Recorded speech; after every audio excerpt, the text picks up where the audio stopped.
आ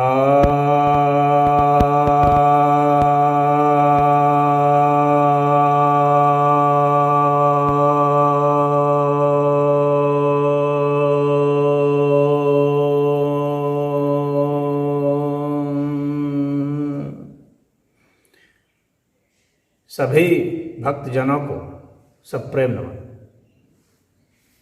भक्तों, एक जिज्ञासा आई है, अपितु एक स्टेटमेंट है,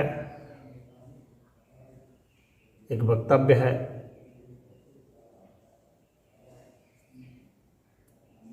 असदुद्दीन ओवैसी जो कि राजनेता हैं और वकील हैं, उन्हीं का एक वक्तव्य है जिस पर कि जिज्ञासा आई है। उनका वक्तव्य है कि मैं गुलाम नहीं हूँ, मैं टोपी पहनूंगा और मैं दाढ़ी रखूंगा और मेरी बेटी हिजाब पहनेगी।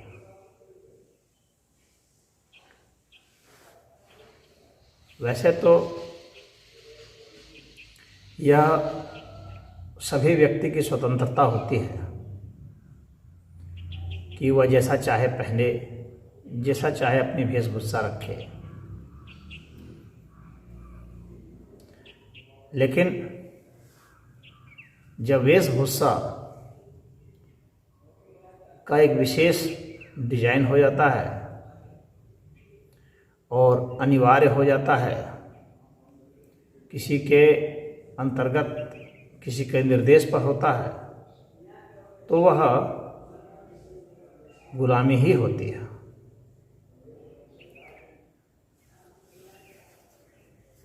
ओवैसी साहब वकील तो हैं, तर्क भी बहुत अच्छा करते हैं, परंतु उन्हें यह तर्क भी करना चाहिए था, इस बात पर भी ध्यान देना चाहिए था कि गुलामी की परिभाषा क्या है। पहले तो इस बात पर ही ध्यान देना चाहिए।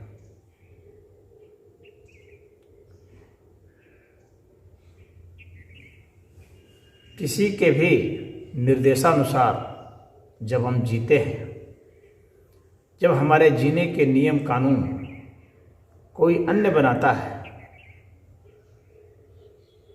और हम उसे मानने के लिए बाध्य हैं, हम उस पर आलोचना प्रत्यालोचना नहीं कर सकते, समालोचना नहीं कर सकते,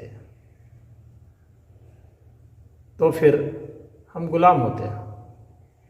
गुलाम की यही परिभाषा होती है। स्वयं के द्वारा बनाया गया नियम ही आज़ादी होती है, या फिर अगर किसी और ने नियम बनाए हैं और उसकी हम पड़ताल करके उसको हम सत्य और न्याय के तराजू पर कस करके देखते हैं और उसे स्वीकार करते हैं, फिर तब तो वह स्वतंत्रता वह भी मानी जाएगी। लेकिन यहाँ पर तो ऐसी बात नहीं लगती है।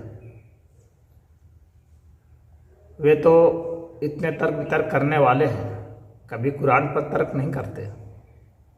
कुरान में इतनी सारी गलत बातें हैं, इतनी बेबुनियाद बातें हैं, अवैज्ञानिक बातें हैं, अमानवीय बातें हैं, कुतर्क हैं, उन पर कभी भी वे तर्क नहीं करते। हदीसें इतनी ज़्यादा उटपटांग हैं, उल जुलूल बातें लिखी हुई हैं, अवैज्ञानिक बातें हैं, अमानवीय बातें हैं, उस पर भी वे तर्क नहीं करते। तो फिर वे कैसे कहते हैं कि मैं गुलाम नहीं हूँ? फिर तो आप गुलाम हैं, कुरान के गुलाम हैं, मोहम्मद के गुलाम हैं। आप मोहम्मद के खिलाफ में खड़े नहीं हो सकते। मोहम्मद की गलत बातों को आप नहीं कह सकते।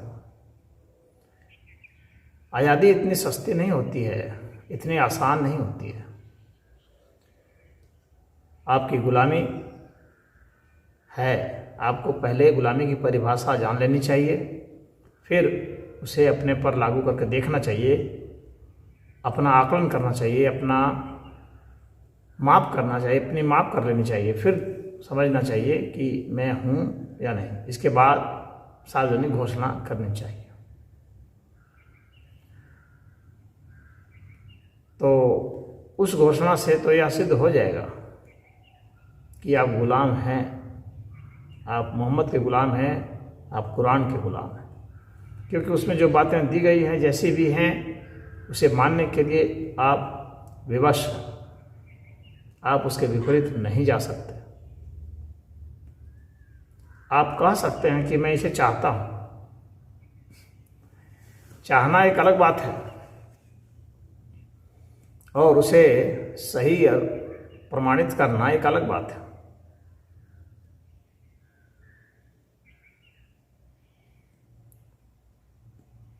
बात सिर्फ टोपी पहनने की नहीं है और दाढ़ी रखने की। बात है कि आप दाढ़ी उसी के अनुसार रख रहे हैं, उसी के अनुसार मूंछ कटवा रहे हैं।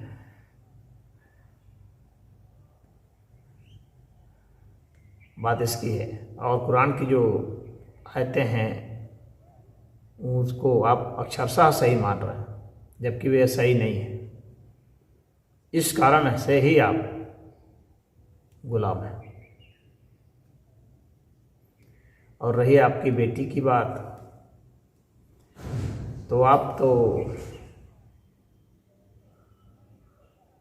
कह रहे हैं कि वो हिजाब पहनेगी, लेकिन वह क्या करेगी इसका निर्धारण आप कर रहे हैं, या आपकी पत्नी कर रही है, या दोनों आप लोग कर रहे हैं, या आपका समाज कर रहा है। तो जब आप थोप रहे हैं किसी पर तो वही तो गुलामी है। और आप कहते कैसे कह सकते हैं कि मैं गुलाम नहीं हूँ? आप भी गुलाम हैं और आपकी बेटी भी, आपकी बेटी आपकी भी गुलाम है।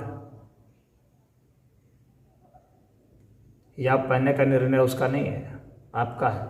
आपने थोपा है निर्णय, और यदि उसका भी है तो वह भी उसी के अनुसार है, तो इसका मतलब वह उसका गुलाम है। आप टोपी पहनते हैं, हैट क्यों नहीं पहनते?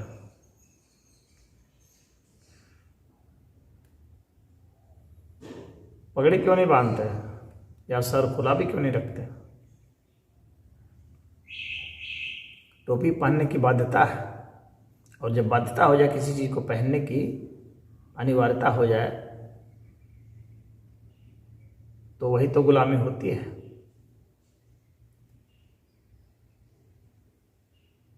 भारत के मुस्लिम हिंदुओं से ईर्ष्या करते हैं और ईर्ष्यावश ही अपनी पहचान को अरबी पहचान बनाते हैं और ज़्यादा जोर देते हैं कि मैं पहनूंगा, वो जिद करते हैं।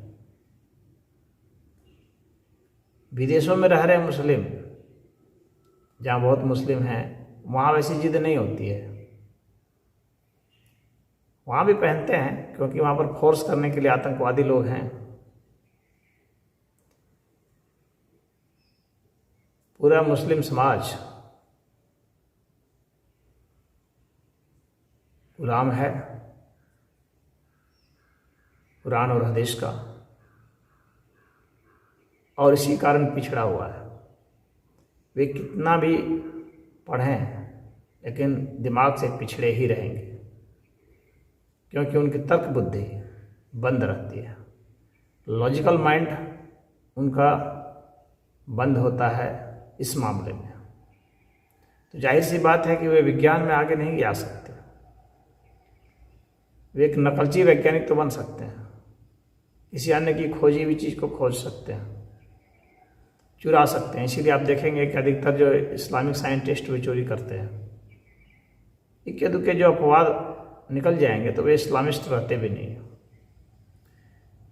जो इस्लाम के दायरे से बाहर निकल जाता है वही वैज्ञानिक बन सकता है, क्योंकि इस्लाम में विज्ञान के लिए कोई जगह नहीं है, कोई महत्व नहीं है।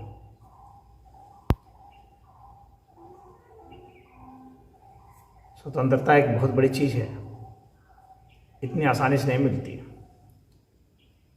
आप यह कह सकते हैं कि हिंदू लोग भी तो गुलाम हैं,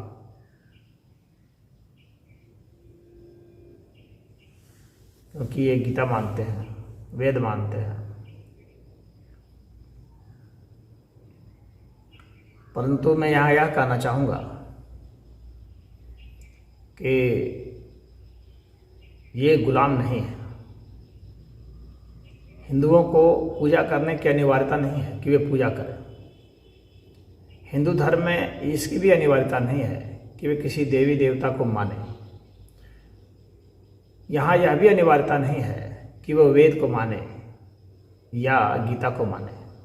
वे नहीं भी मान करके हिंदू रह सकते हैं। स्वतंत्रता यहाँ का मुख्य है। इसलिए हिंदू धर्म में नास्तिक भी हो सकते हैं, इस्लाम में कोई नास्तिक नहीं हो सकता। हिंदू धर्म में आप अपनी स्वेच्छा से किसी चीज़ को मानते हैं और यहाँ पर हर मंत्र पर और हर श्लोक पर आपको विवेचना करने का पूरा अधिकार दिया जाता है। यहाँ पर बहस तर्क करने की पूरी आज़ादी है। आप किसी भी श्लोक पर बहस कर सकते हैं, किसी देवी देवता पर भी बहस कर सकते हैं, किसी मंत्र पर बहस कर सकते हैं। यहाँ पर बहस करने के लिए मुंह नहीं बंद किया गया है कि जो बहस करेगा उसे मार दिया जाएगा। यहाँ कोई ड्रेस कोड लागू नहीं किया गया है। आपकी स्वतंत्रता है, आप जो चाहें सो पहने, यहाँ अनिवार्य नहीं है। आप ऐसा नहीं कर सकते कि हिंदू औरतें भी तो घूंघट पहनती हैं लेकिन अपनी स्वेच्छा से, कोई उन्हें थोपता नहीं। जिनकी इच्छा करती है पहनती हैं, लाखों करोड़ों की इच्छा नहीं करती वे नहीं पहनती हैं। कोई साड़ी पहनती है, कोई सलवार पहनती है, कोई जींस पहनती है, जिसकी जो मर्जी वो पहनती है। यहाँ कोई ड्रेस कोड नहीं है। स्वतंत्रता दी गई है पहनने की, खाने की, बाल दाढ़ी रखने की या नहीं रखने की। तो इतनी स्वतंत्रता किसी भी धर्म में नहीं है। यहाँ अनिवार्य नहीं है कि आप हर रविवार को या हर शुक्रवार को जुम्मा करेंगे या हर रविवार को चर्च में जाएंगे। जिस तरह से ईसाई जाते हैं, प्रेयर होता है, कलेक्टिव प्रेयर, यहाँ ऐसी कुछ नहीं है। यहाँ जिसे मर्जी वो आए, जीवन भर ना आए, कोई पूछने वाला नहीं। ये आपकी व्यक्तिगत आज़ादी है। आस्तिक रहना या नास्तिक रहना, तो आप हिंदुओं की बराबरी नहीं कर सकते।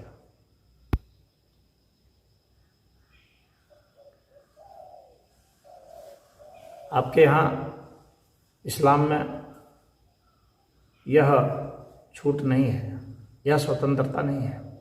इसलिए कोई भी जो अपने को मुस्लिम कहता है, वह यदि अपने को यह कहता है कि मैं स्वतंत्र हूँ, तो वह झूठ कहता है। तो आप झूठे हैं। ओवैसी साहब, क्योंकि आप उन मान्यताओं को मानने के लिए बाध्य हैं। यदि वे गलत भी हैं, आपको भी पता होगा क्या गलत है क्या नहीं, और अगर नहीं पता है तो कोई सिद्ध भी कर देगा। तो जब वो सिद्ध हो जाता है, बहुत सारे एक्स मुस्लिम्स हैं, उन्होंने उस पर बहुत ज़्यादा आलोचनाएं की हैं। तो आप उन चीज़ों को फिर नहीं मानेंगे, आप गलत चीज़ों को ही मानेंगे। यह अलग बात है कि आप राजनीतिज्ञ भी हैं, तो राजनीतिक तो वोटरों का भी गुलाम होता है। तो आप डबल गुलाम हैं, न सिर्फ मोहम्मद के गुलाम हैं बल्कि अपने वोटरों के भी गुलाम हैं। आप अपने वोटरों की खातिर कुछ भी करने के लिए तैयार रहते हैं। उनकी मनोदशा से बाहर आप नहीं जा सकते। आपका एक वोट बैंक है, आप उसी के लिए प्रयास करते रहते हो। आप कहते हैं कि संविधान को हम मानते हैं, तो क्या संविधान के गुलाम नहीं हुए? तो आप ट्रिपल गुलाम हुए। संविधान को मानते हैं, संविधान में यदि कोई बात गलत है तो भी आप उसे मानते हैं। आप संविधान में जो गलती है, आप वकील हैं तो आपको कहना चाहिए कि संविधान में यह बात गलत है और इसी में सुधार किया जाए। तो संविधान को भी मानने के लिए आप बाध्य हैं। वोटरों की बातें मानने के लिए आप बाध्य हैं। कुरान और हदीस को मानने के लिए बाध्य हैं। तो आप गुलाम हैं इन ग्रंथों के। मनुष्य वास्तव में गुलाम ही गुलाम है। आपको स्वतंत्रता जहाँ दिखती है वह भी गुलामी है।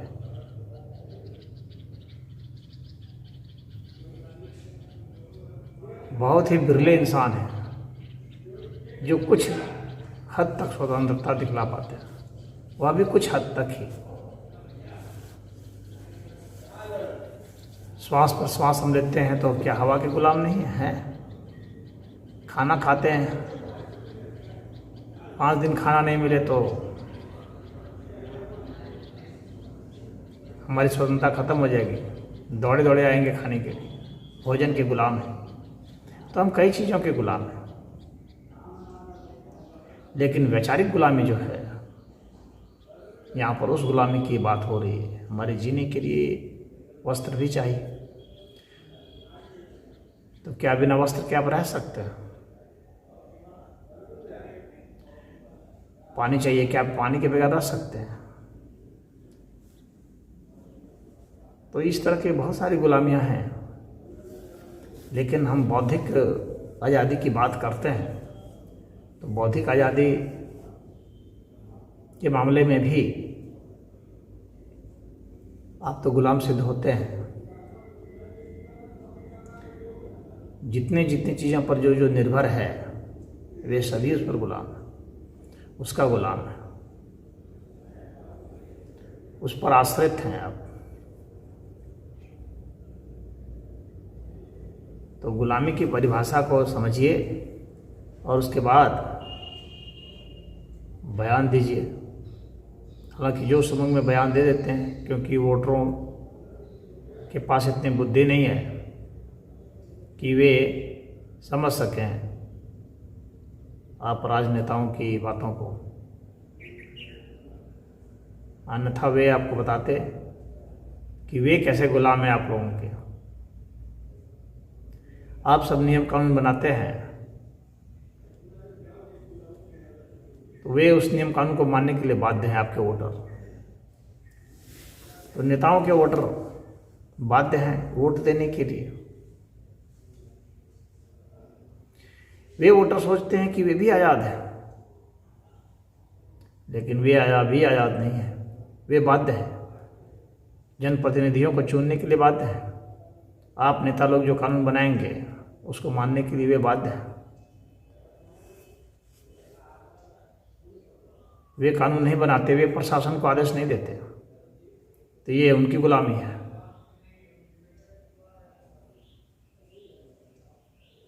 तो यहाँ पर जो गुलामी की बात आपने उठाई है कि मैं गुलाम नहीं हूँ, जो घोषणा की है, उस पर आप पुनर्विचार कीजिए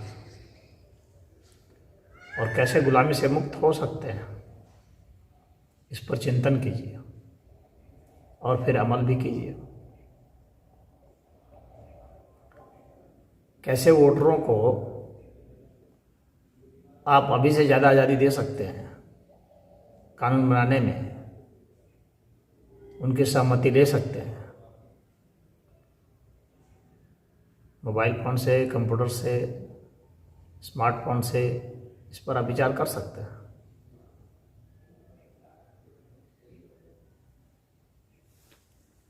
कैसे स्वतंत्रता दे सकते हैं प्रशासनिक अधिकारियों से, इस पर भी विचार कर सकते हैं। अधिकारियों के ट्रांसफ़र करने में, पोस्टिंग करने में, उनकी नौकरियां रद्द कराने में, या उनसे किसी काम को करने के लिए जो निर्देश होते हैं, वे निर्देश जनता भी दे सकती है। तो इस अधिकार की भी चर्चा आप कर सकते हैं, और यदि दिला पाएँ तो इस जनता की यह बहुत बड़ी आज़ादी होगी। तो लंबी लंबी डींगे हाँकने के सिवाय यदि आप इन सब चीज़ों को करते तो बेहतर होता।